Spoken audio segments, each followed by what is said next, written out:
Okay, welcome back again. I'm going to show you how to create a simple date and time using 3 lines of Python code. So I'm having my Pycharm opened here already. I'm going to create a new Python file in my Pycharm.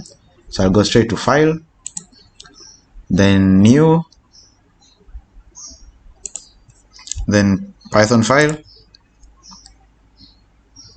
I'll write it here, date, time. Okay, then I'll double click Python file. So it's opened here already. So I'll start my 3 lines of code. I'll start by import time, my first line of code, it is all there. Then I'll declare like a variable,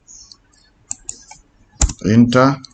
Then I'll say, for instance, p equals to time dot local. You see it is over there, local time.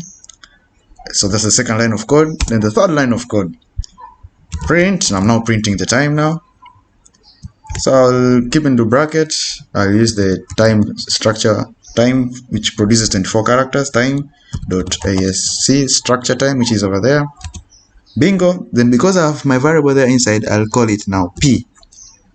Then just like that, we are done. So here you just require to run, then observe here at the terminal code. So I'll click here, then run my date and time Python file. Let us wait for it. Bingo! Tuesday, March 15, 1646, 0422. So this is the end of the Python date and time creation. So thank you. Hope you have enjoyed.